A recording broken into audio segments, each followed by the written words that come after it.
Welcome to the Encore Audio Archives YouTube channel. I'm Taper Dave, and this is my channel. I've uploaded hundreds of talks here that I've recorded at meetings in West LA, and I've also recorded conventions starting in 2013. I've got a bunch of those up. And Walt and Mary Murray, the original owners of Encore Audio Archives, started the company in the 80s, and Walt recorded Joe and Charlie's and a bunch of stuff down in Vista, California. My sobriety date is June 20th of 1994. I hope you find something you like, so please like and subscribe to my channel and comment down below. If you want to hear something that I don't have or that you don't see, I'll see that I get it. Anyways, take care and have a great day if you want to. Okay, let's welcome our main speaker, Pete.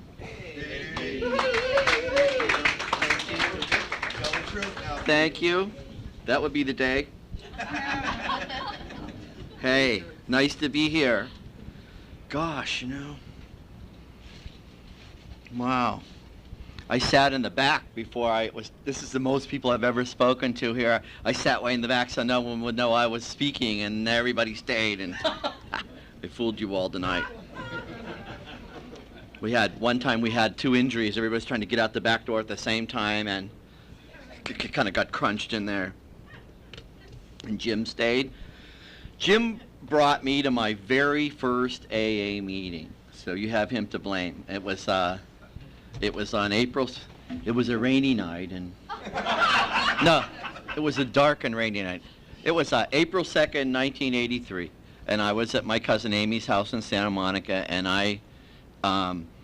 it was already apparent that I needed to stop drinking about 5 years before, and so I didn't stop a minute too soon, and I called AA central office, and I said, and I was really desperate. I was really sick and really hungover and really scared by the things that I'd done the night before. I was just, oh my God.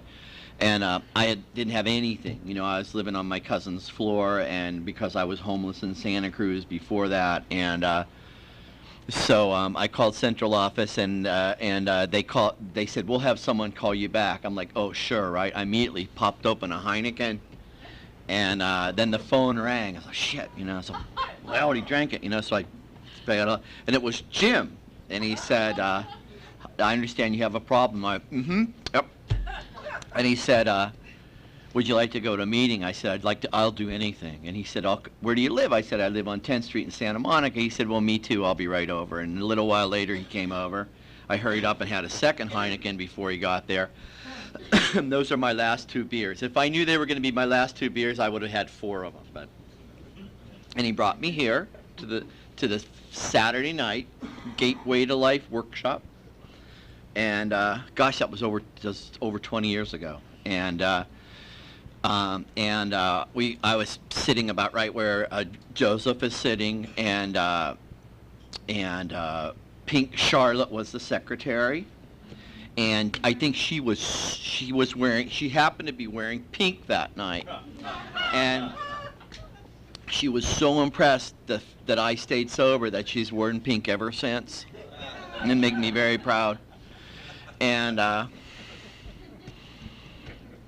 don't know. Good. Thanks a lot for the nice talk, JJ. I agree with you. Haven't really found it a place to date either. Not on purpose, but I always say, these dates, the only time I get to hold their hand is during the Lord's Prayer, and I've had all the dates from. Actually, the girls I went out with, they're the ones that say they had the dates from hell. I speak here twice a year, New Year's and Jewish New Year's. I don't know why, but that's just it. It's true. Last year, year before last, and this year, the 2 times I spoke at the Marina Center were New Year's Eve, and well, in LA it's like New Year's is September 28th, and Gentile New Year's January 1st. But but that's when I always speak here. And so Tommy is here. I see Tommy every day. Comes to my house, and he looks through my window when I'm taking a shower in the morning. And hi, Tommy. Tommy's very honest. He'll say, "Is that that opera music you're listening to? It's horrible." I'd say, "Well, thanks, Tommy." And then he'd say to me, are you speaking tonight? And I'll say, yeah. And he'll say, you're not going to tell the story about those kids again, are you? And I go, no, Tommy, I won't tell that story. He's okay. And he says, why do you think they ask you so much? I don't know, I just go, and it's very cute. And he's my pal. And let's see, what else? I was the only person that in the place that the secretary had to say hush up or leave while the first speaker was speaking, and that was embarrassing since I'm the speaker. But the consequences aren't as bad here as they are in NA. When you get here in NA, it's like, hey, shut up in the back, and here in AA we just say, could you keep it down, please, I used to speak in both places when I was new, and when you speak in NA, you're like, yeah, man, when I first got sober, I was staying over at Venice.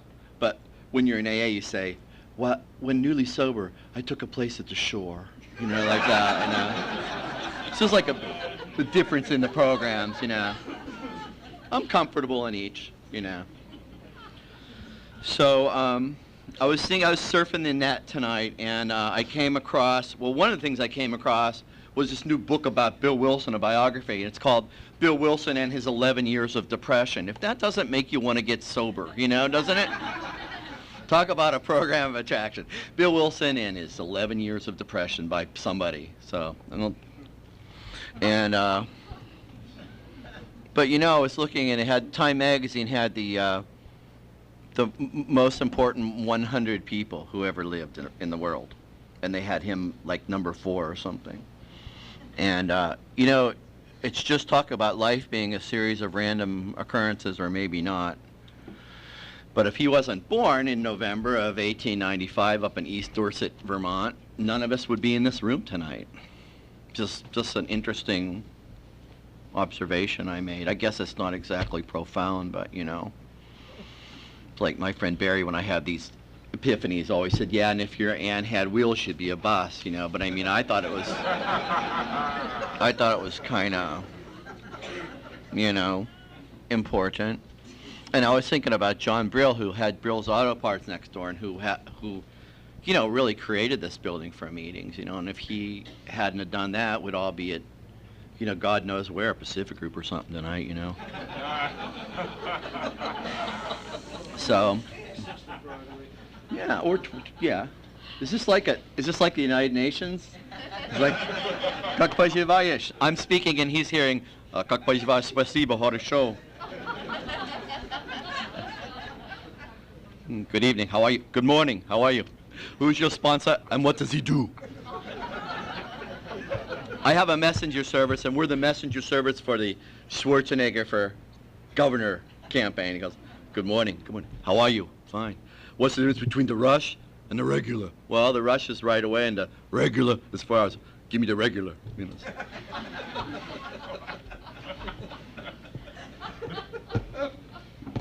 We're lucky. Let's see. What else do I have to share? I was thinking of all kinds of things to share when I came tonight. And I don't know.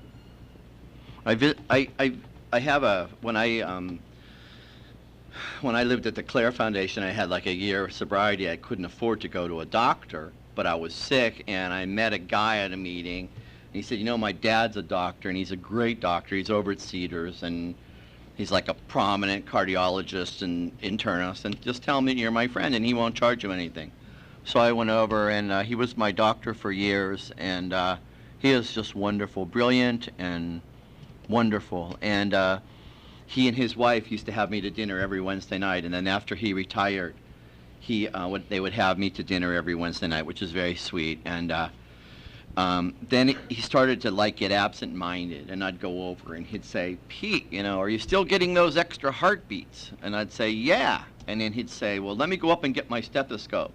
So he'd go upstairs and then holler down to his wife, honey, what did I come up here for? And she'd shout, your stethoscope, Bob. And oh yeah, and then he'd bring it down, and then he'd say, oh look, Pete's here. Honey, look who's here, Pete's here, So unfortunately, so now, right, there's a little place over here, like right by my house, actually, on like McLaughlin and Palms, and it's for people who have Alzheimer's. And so, you know, I went over to before the meeting, and I, you know, what I really wanted to do was watch the football game, but I ran over there, and I took him. I went to the Whole Foods, and I bought him some tulips, and I took a vase, and I put some flowers in his room, and the things that he remembers is that when he and his friend Milt Topkin were in London during World War II, and they were both flight surgeons, and about how he did the early work in heparin, and about, you know, if people have atrial fibrillation and then he thins their blood with heparin, then they don't get strokes, and he knows that stuff just like he did 50 years ago, you know, but he doesn't really know where he is or what he's doing or anything else, you know.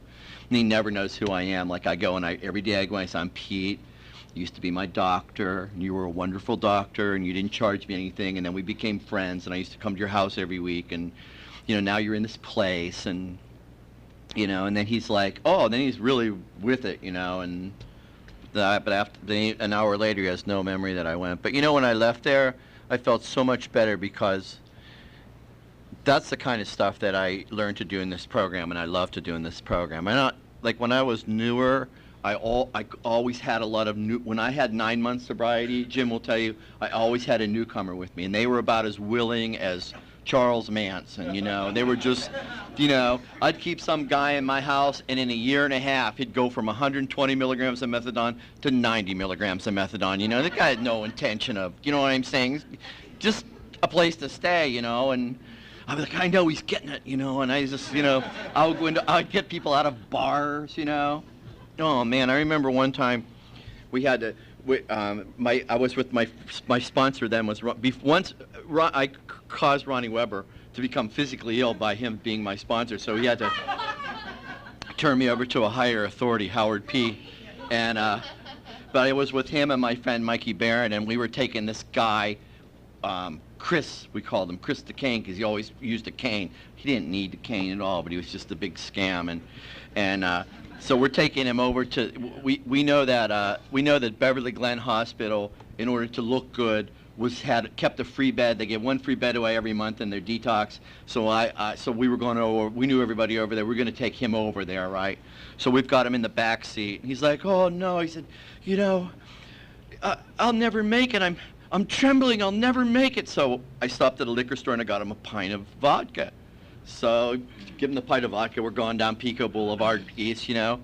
And then he goes, well, if I'm going to be in this place for a month, I'm going to need cigarettes. So we pull in the 7-Eleven, and I buy him a carton of Camels, you know. So we go a little further. We're going down there, and down Pico, and we're going by CNR. And Ronnie, when we went by CNR Clothing, it's Ronnie Weber shout out, why don't you pull over and buy him a fucking suit of clothes, you know.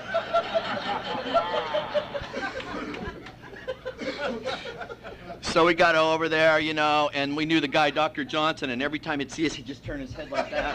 Hey, Dr. Johnson. So this girl comes out, hi, are you the people that brought Christopher in? Yes, we are. I'm Heidi, the intake and referral specialist. We don't feel that Christopher's appropriate for our program at this time, you know. And so then we're stuck with him again. So Ronnie Weber tells me, I don't want to see you for a month. Don't call me for a month. I want to see you for a month. Oh man, we were really something. We would 12-step this guy over that lived on Ocean Park. His name was Big Ted, and we would go over there, and he'd be in a panic because he was running out of beer, and be screaming. So I'd drive over, and he had in his bedroom. He had these drawers, all these drawers, and he had 20, you know, cases of Budweiser in all of them. And when he was down to 2 or 3 cases, he'd panic and call me, and so I'd go and get him a couple more cases just so he'd have a sense of having enough, you know. And when we're there, he would drink water glasses full of vodka and he would drink, in the half hour I was there, he would drink 3 or 4 water glasses full of vodka and a 12-pack of Budweiser. This guy, I never saw anybody drink like that in my life. And my friend Mike came over and he says, you know, let's get him some food. So and he got him an Arby's roast beef sandwich. So the guy bit off a big piece of that Arby's roast beef sandwich, and just looked like you know how the baseball pitchers, when they have a big wad of chew tobacco, you know, he had that baby there. So when he's drinking, you know, and he's drinking, about 2 hours later, he still got that big wad of beef right in his. She wasn't about to swallow, he's just drinking past it, you know.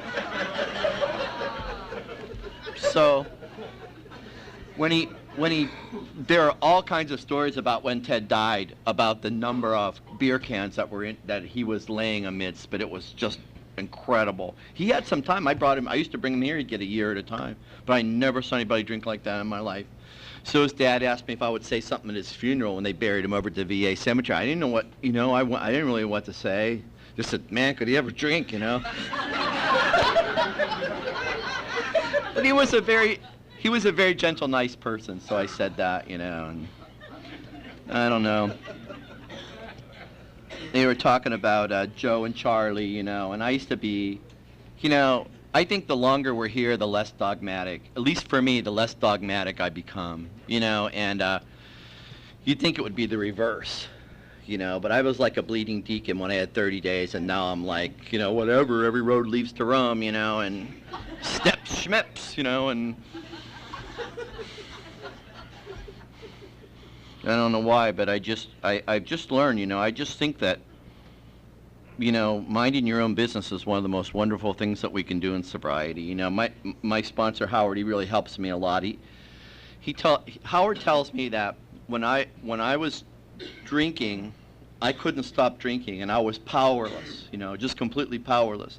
And I asked God to take the obsession away, and somehow, even though I had placed myself beyond human help, God intervened and took the craving away and kept me sober for 20 years, But I was still all screwed up and miserable, even though I was sober.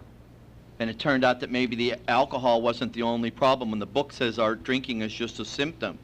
And Howard said what happens is, the book says that our problem is selfishness and self-centeredness. This we think is the root of our problems.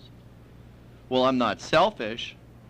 How about self-centered? Howard says self-centered means not being able to see anyone else's point of view but your own, or more to the point, unable to see any point of view but your own point of view. So you love someone, and you want them to be happy and healthy, so you want them to do this, this, and this, but they do that, and that, and then we get sore, and we stay sore. And we're just as screwed in that department as we were with the drinking. And we've placed ourselves beyond human help, and only God can relieve that. And that's what inventory is for, and that's what prayer and meditation is for. And I really learned, I think I have I have the most wonderful life today, and I really think and it doesn't have anything to do with the fact of how much money I make or where I live or whatever, girlfriend or, whatever, it really, or even being in good health or what, it really has to do with just that I have a nice peace about me and a sense that everything is just as it's supposed to be. And if I didn't like how it was, I probably couldn't change it anyway, so there's no point in worrying about anything, And it's really wonderful, my friend Mike, when I was new, well, I always tell this story. When I was at an NA meeting, I was standing outside and I was whining about something. And this guy said to me, hey, he says, you see that sidewalk square you're standing in? Oh, yeah. All you got to worry about is what's inside that square. I go, you don't understand. Joe asked Jim for a cigarette and he gave him one. I asked him, not in your square. Not in your square. And my friend Mike used to say, I'd say, that's S.O. Baba. And one time I was something happened over at Walt's place, and I was gonna take a baseball bat to Cecil. And Tom Engel was the coffee, so much for anonymity. Or Tom E in AA. He was the coffee guy. He's a lawyer, and he said to me, don't you know? I said, no, what? Didn't anybody tell you? I go, tell me what? You're powerless. You'll never change that guy. You'll have to beat everybody up in the whole place with a baseball bat. You're completely powerless over all these crazy people. I went, oh, And my friend Mike always used to tell me, have you made all your amends yet? Every single one of them? I'd say, no. Have you gotten rid of every one of your character defects yet? No. Well, then it doesn't sound like you're ready to work on anybody else's program yet but your own. And I'd be like, yeah, but you don't understand. This guy's an SOB, Well, the world's full of them. Just worry about when you're an SOB, And I met it's the weirdest, so weird. I was in Reno, and I met a girl who works at one of those brothels in Carson City, and she was at the bar at, I forget which casino it was, and we started talking, and she had this book, A Friendship with God, and what's the guy's name that writes us Friendship with God and Conversation with God, and, well, anyway. If we were up at the Bodhi tree, you'd all know. And if we were at the A meeting Sedona, you'd all know. Anyway, it's a wonderful book, and he basically, you know, talks about being the master. You know, the master is the person who goes through life and doesn't, you know, accepts everything and isn't dragged through life kicking and screaming, but lives life gracefully. And it says that the master never really. The master is never really surprised or angry at any outcome because he or she knows that they help bring about that outcome, you know, and that we can't. Howard always says that the alcoholic goes through life in a constant state of low-grade alert. Like, is this situation favorable to me? Is that situation favorable to me? You know, and that you know, it doesn't make for much serenity. And in this book, this guy says the same thing that Howard always says, that when we learn to see that everything in divine order, that everything that happens is for the greater good, you know, and our job isn't really to judge everything, but to really only accept it all, you know, then we can really be happy in sobriety.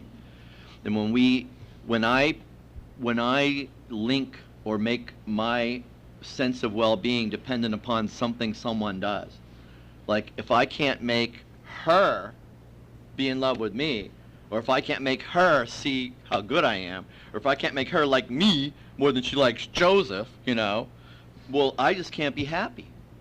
I won't feel safe or secure or enough, you know. And once we put ourselves in that boat, we've really screwed ourselves, because nobody in this world is going to behave how we want them to behave. We can't make anybody feel anything.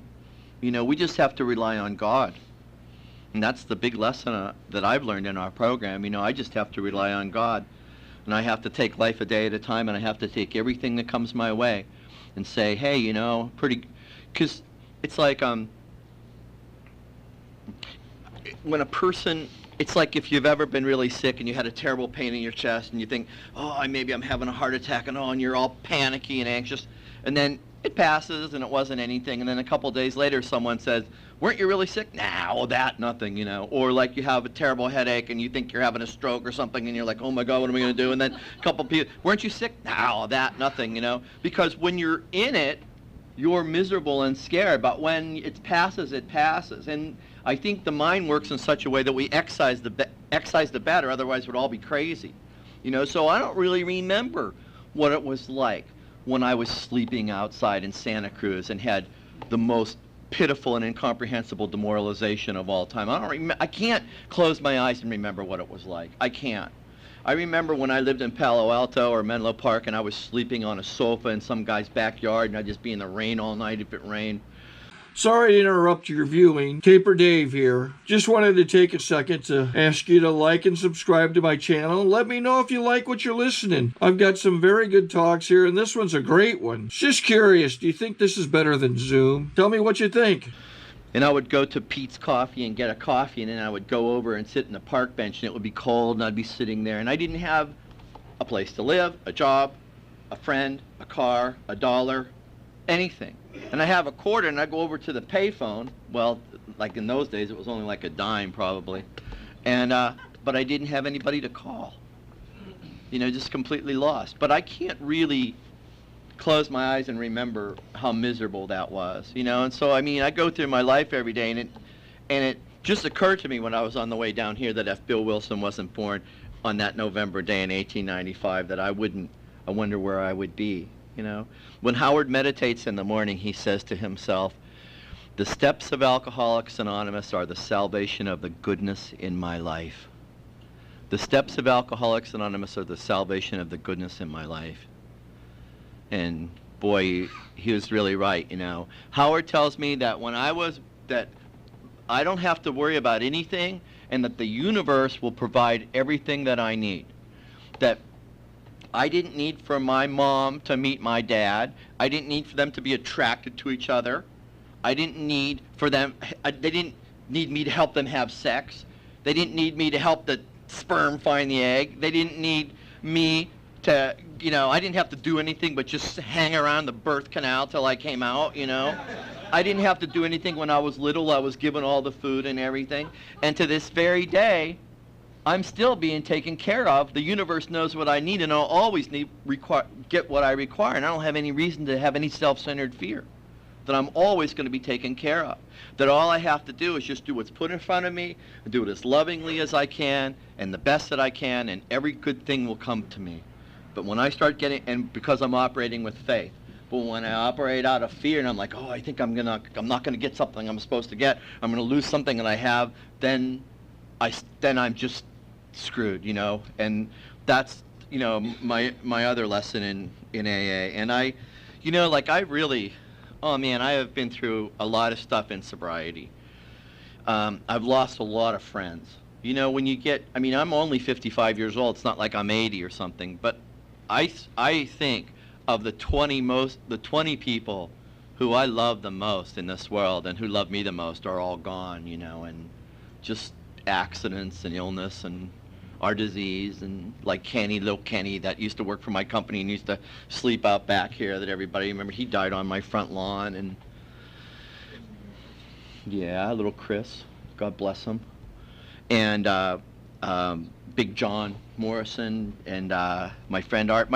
I had a friend, my cousin, I hadn't find it necessary to drink, but I didn't really find it, you know the kind of jobs that you get when you're new. The first job I had, I got as a tree trimmer. I was here, my sponsor Ronnie said, you need a job, you've been on, he hooks me up with Bobby, the tree trimmer, right? So I go to Beverly Wood to the laundromat to beat Bobby in the morning. We didn't know he was here in a court card. He was drunk as a dog over there. So then we go out, you know, and he's like, you know, just cut any limb you want, you know. Which was like good for me because I'm scared of heights, you know, so that's fine. I just cut the big ones off the bottom. And then he had like these two girls, these like two working girls, God bless them, and they don't know where they live, like in the laundromat or something, and they raked the leaves, and part of my job was to take them to the methadone clinic every day at noon, you know. And oh my God, my cousin Amy, she gave me this car to drive and the brakes went out in it, and so I didn't want her to take it away from me, so I didn't tell her, and I just kept stopping it with a parking brake, and I had all the coffee pots from Sunday Morning Ohio in the back, and I'm stopping the thing like this, and I've got the girls running away to the methadone clinic, and you know, and then I'd go home, I'd quit the job, and my cousin would say, oh, I knew you didn't want to work, you know, and then I'd get a job in a boiler room with some AA guru, you know, and you call up some poor woman in Miami, hello, Mary, are you still the woman that buys the office supplies? Uh-huh. Well, I talked to you a couple weeks ago, and you said, if we ever have a sale to call you back, Mary, everything is 90% off. Are those the Bics or are those the Paper Mates? I'm going to send you out a small package, 1 million pens, you know, and, you know, and, you know, so my cousin, she's not, so I'm not really, you know, being a big breadwinner. So I end up leaving, and I go to stay at the Claire Foundation down here, and my sponsor Ronnie takes me down there, and I knew they didn't have any beds. So I went into the men's room, and I got down on my knees, and I asked God for them to take me in because I didn't want to be homeless again. And that's when I met this man, Arthur East, and he said, well, Art was like about 75 years old at the time. He was a tall guy, real handsome, had this big head of silver hair, all permed, you know, and he had worked for Meyer Lansky as a gangster, you know, and he's sober about 15 years, and he ran this little men's center down here. And he said, well, if you're going to live here, you might as well know where the coffee is, you know, and Art always knew what to say, you know, and so he let me sleep on the sofa in his office, and he taught me stuff, you know, you want to be happy in life, mind your own business, you know, you want to have friends, be a friend, you know, you want to be happy. Happiness is just a byproduct of love and service. Because you need a car.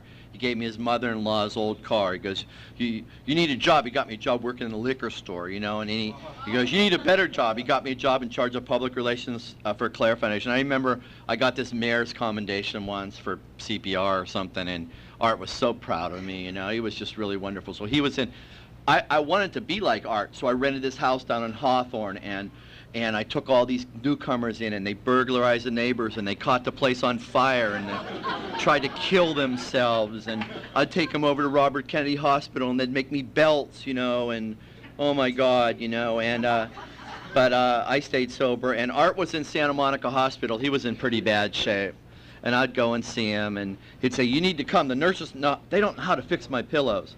So I would go and fix his pillows, 2 one way and 2 the other. He just wanted to see me.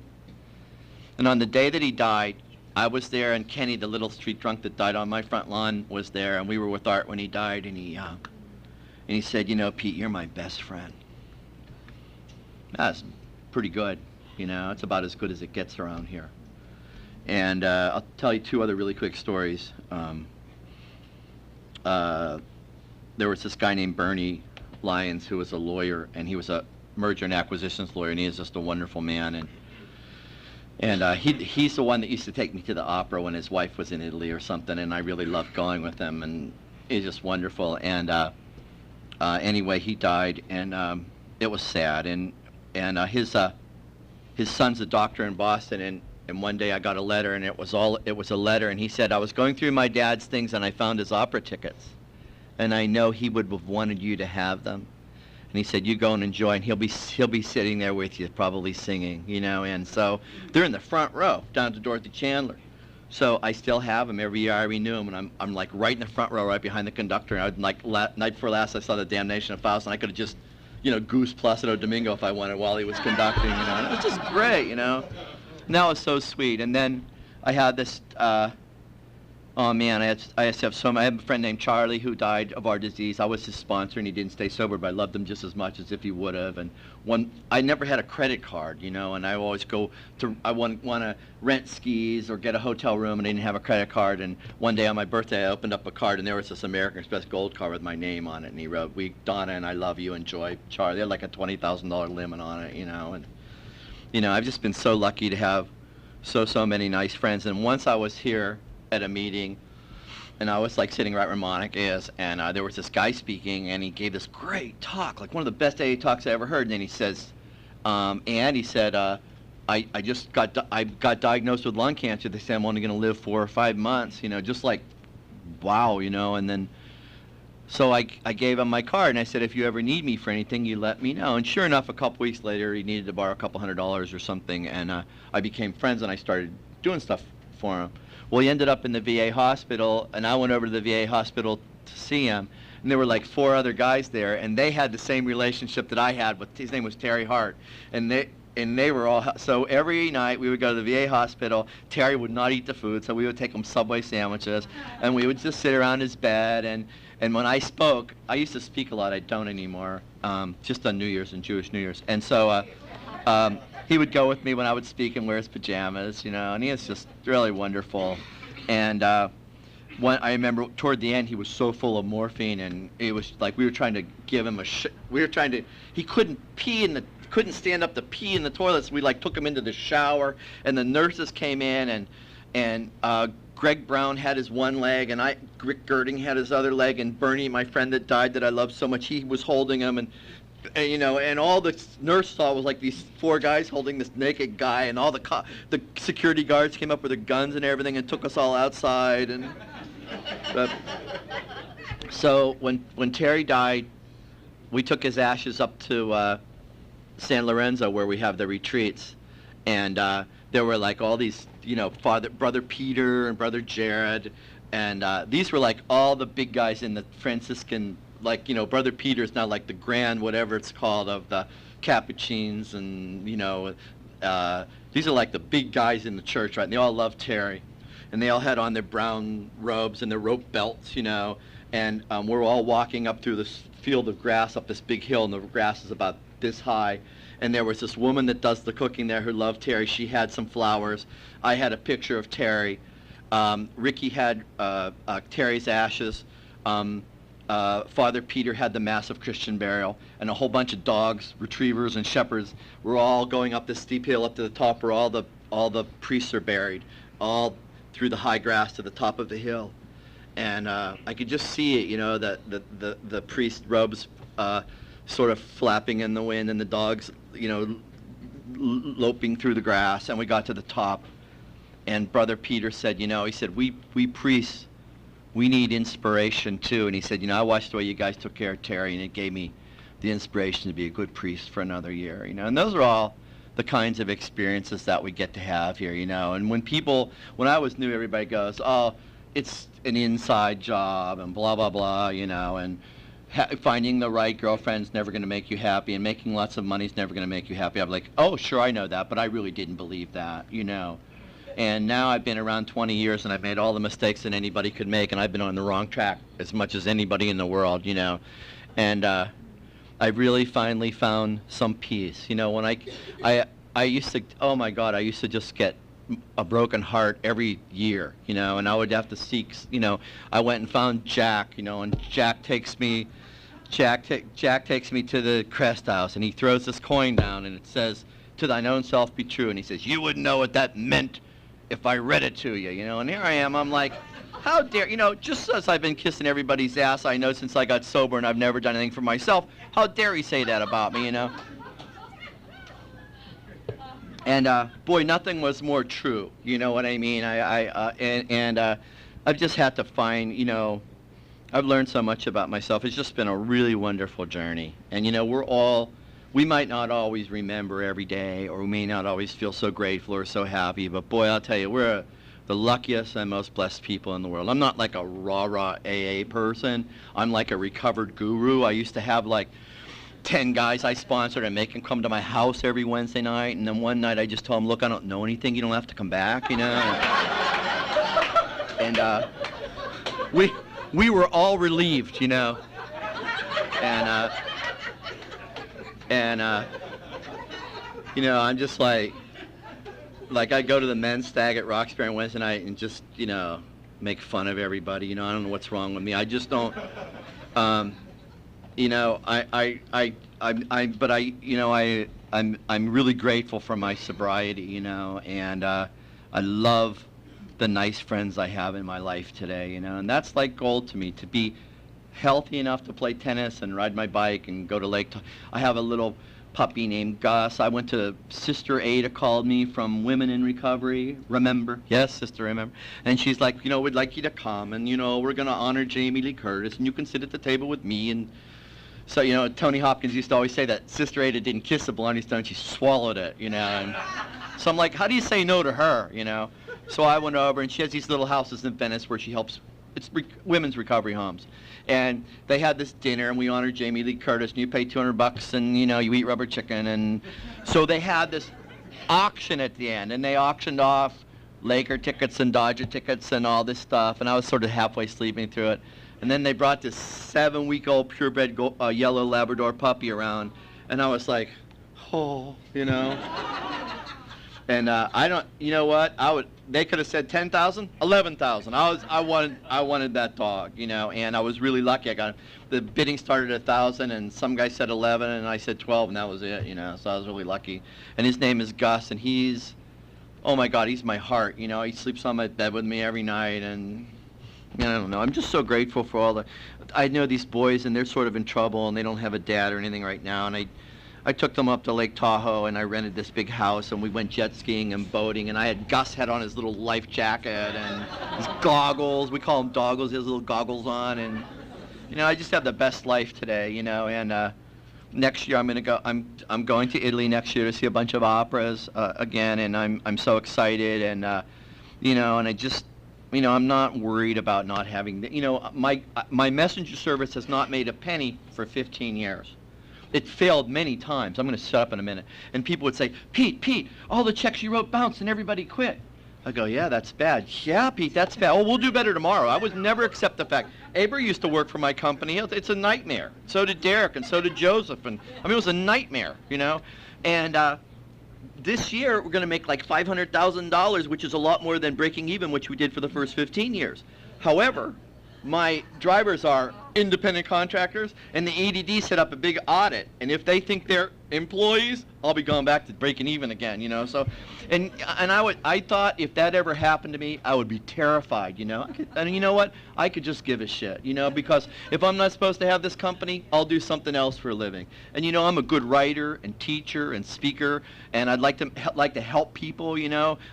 And all I do right now is like, driver 9, did you get there yet? Driver, you know. So maybe it would be God's, maybe it would be God's way of having me do something that I'm more suited for, you know. So I'm not worried. It's just, you know. And anyway, we're lucky, and you know, so many of you are such nice friends to me, and God bless you all, and thanks for listening to me.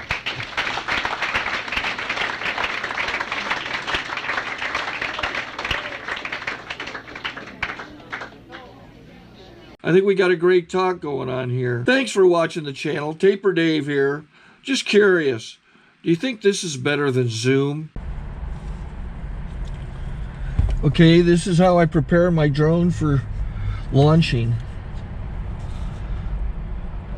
I like to do it inside the cab of my truck so I'm not standing outside in the weather. To install the joysticks for control, up and down, right and left, powered on. I have an Android phone that I use to connect it to the drone with, and it's actually controlled through the iPhone, through an app. Oops, wrong way. It's actually controlled through the iPhone, or through this Android phone, through the app. It's actually controlled through the Android phone through an app, and you connect it through this short connection right here.